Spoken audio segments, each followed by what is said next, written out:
Guys, this is part 3. You have to be patient with me. You must be patient with me, and you have to watch this in its entirety. Be patient with me. I'm trying to do this video while I'm on my way to work. While I'm trying to get ready. Anyway, so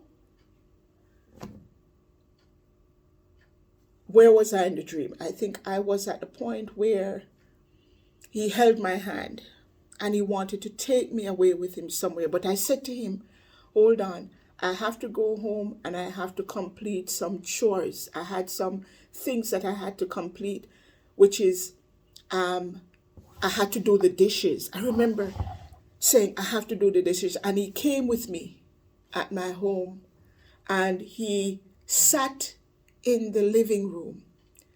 And it was taking me some time to complete what I was doing. I was washing the dishes, and in my mind, I'm going over the whole experience and about, how he wants to be with me. And I became so excited, and I'm doing the dishes. And in my mind, I started to think to myself, oh my goodness, is this for real? Is he going to wait for me? Will he wait? Because in my mind, I felt like he's not going to wait for me. I'm taking too long. But I went back and I checked on him and he was just relaxed, not being anxious. You know men, right? Men, like, they don't like to wait. No, he was patient. He was not being anxious. He just sat there. He said, no, take your time. It's okay. I'll be here. I'm waiting on you. And I've got the sense like he's completely committed to me. He's completely committed to me. Like, I should have no insecurity because he will never betray my love. He will never betray my trust. He's completely committed to me. And then I woke up. That dream came to me early, the night of the 24th, early in the morning. Maybe you would say maybe it's the 25th, early in the morning. But it was the night of the 24th that I went to bed, that I got that dream. And maybe the Lord was saying to me that I am coming, it's just going to be delayed. We're going, like God is saying, we're going to go, but there's going to be a little bit of delay. That's my thing. The point I'm trying to make is that God loves us and he's committed to us. He's jealous for us. These last days that we're in, this last period that we're in, turn your hearts to him. Turn your hearts to him. Good morning, Lindsay. Turn your heart. I almost thought you didn't come. Why? I don't know. It's Wednesday. It's early release day. You might have said, you know what? I'm tired. I'm not That was coming. hard. Right? Turn your hearts to him because his love for you is so compelling that it's irresistible. Because that's the feeling I got. Even though I was trying to fight it, even though I was trying to resist it and to reason it out, I felt like his love was too irresistible. Like I couldn't shake it. I couldn't resist him because it was so compelling. It was so persuasive, and it felt safe. It felt secure. And I felt like I could trust it. I could surrender myself to it. And I think that is what God wants us to know, is that he loves us so much. And he's jealous for us. He wants us to be his. He wants to betroth us. He's extending the hand in marriage and engagement to us. And it's up to us to just receive it, to just surrender to it. So I'm imploring you, don't get outside yourself when you feel like you are rejected by people, you're rejected by man. Rejection by man is selection by God. That's just what that is. Don't try to fit in. Don't try to find yourself trying to fit in. In one of the comments, someone said to me, sometimes I feel like I'm like I don't have enough, like I want more and more, And they said, do you think that that's a sign of immaturity or maturity in the spirit? And one thing that I've learned is that we in this world is an upside down world. God lives in the right side up kingdom. This is an upside down kingdom. That type of heart, that type of heart posture is a heart that is mature. A heart that is humble like a child, that seeks God to say, Lord, I don't know much, but I know you and I want more of you. That's a childlike faith, a heart that is willing to say, I don't know. Listen, I'm dumb and I'm slow. Can you teach me? That's a childlike faith. That right there is that kind of heart posture pleases God, because that speaks humility, and those who are called by God must be humble. Pride cannot be a factor. Pride cannot be a factor, and you can't be so pompous that you think that you know it all, or hey, I'm full. You never full. FYI, you're never full. You're always empty. So you should always be wise to ask for more. Don't you ever get to the point where you feel like you're full, like, you never got this. Be wise enough to know that you're dumb. Be wise enough to know that you're foolish, please. That's wisdom. Wisdom is recognizing your reality. Is that you don't know, and you will humble yourself enough to understand that and to accept that and to learn and to grow. One of my prayers that I pray is that God will fill my cup, like the full cup is my portion. God filling my cup is my portion. The overflow is for others. So I want God to pour in me where my cup is full to the overflow. The full cup is mine.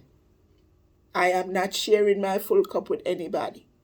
But the overflow that flows over on the saucer is for others. Whatever I give to you is from the overflow. Bless you. Was that a sneeze? Oh, thank you, Doc. The full cup belongs to me. I'm not going to share that with you. Those are the things that God has placed in me and poured in me for me. The full cup is for me. The overflow is for what this is right now, what I'm sharing with you. So God convict me first before I'm able to be persuasive to you. Anything that I give to you is what God has given me. Now this is the overflow. So when she, one of my viewers alluded to that, I said, you are in the right place. You are mature in faith. Maturity in faith is to have a childlike faith, to say, Lord, I want more. So I just pray that this helps you in today. This motivates you, that encourages you, and you feel things become clearer to you today than it was. And don't think it's strange when all manner of evil and diversity and trials come upon you, even in your family, even between your husband and your wife or your children. No, it's a sign that God is separating you unto himself. That's why you're being rejected by man. And God separates us unto himself for a purpose. You have an assignment, but you won't know what the assignment is unless you come unto him, and he can show you the blueprint and give you the direction and say, okay, this is the game plan. This is what we're going to do. Okay. I hope I said everything. Yeah, and you know what? I would encourage you to read the book of Solomon, the Songs of Songs. I remember reading that book the first time. The first time I remember reading that book, and I'm like, this is not kid friendly. There's a lot of stuff going on here that seems inappropriate, but no, that's the relationship between a man and his wife. And Jesus is the groom and we are the bride. So all of that, read it and see how much the groom wants to just give himself to us, and how much we ought to devote ourselves to him. All right. Well, this is part 3. Remember, I tried. I've been trying, and it's been in increments. So just in case you're watching this, this is not part 1. There are 3 parts to this video. You have part 1, part 2. Now this is part 3. Okay, guys, remember to like, share, and subscribe. Remember to put a thumbs up. Leave a comment. Whatever you do, please leave a comment. Let me see how much this is impacting you, how much you're getting from this. And leave a comment where it can be edifying to others. Don't just leave any comment. Let it be edifying to others. Also, share the content, and please subscribe. You know how the algorithm works on these channels.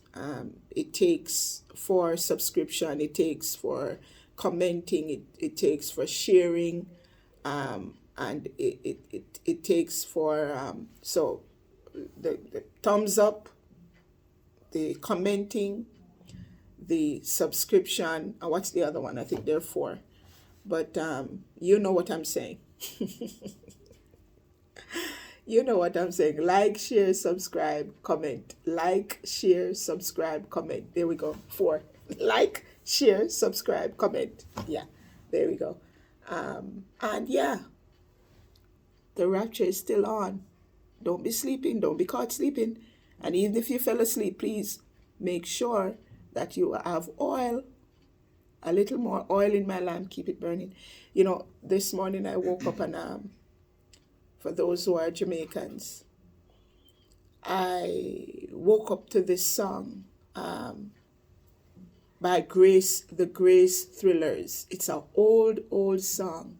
I grew up listening to it, by the Grace Thrillers. It talks about he's the Rose of Sharon, you know. But I ended up listening. I went on YouTube because I didn't know the name of the song. And for those who don't know, every morning I wake up with a song in my heart, and I find myself singing it. A lot of times I don't know the name of the song, or sometimes I don't even know the artist, but it's a song that is familiar to me, and every day the songs are different. So I would pull up the song and I would listen to it because I know that there's a message in it for me. I pray that, you know, all of you guys have some unique experiences that you have with God. Leave it in the comment section. Let me know what your unique daily experience is with God, so you can share it with us. But this morning it was a song by the Grace Thrillers, and listening to the song, I think I listened to it like maybe 5 times, and after prayer I was inspired to just pull up their playlist and listen to it, and it's such a blessing. It is such a blessing. Listen, search them up. It's in Jamaican form. It's the group is called The Grace Thrillers. All right. Happy Wednesday. Enjoy your day, and much love.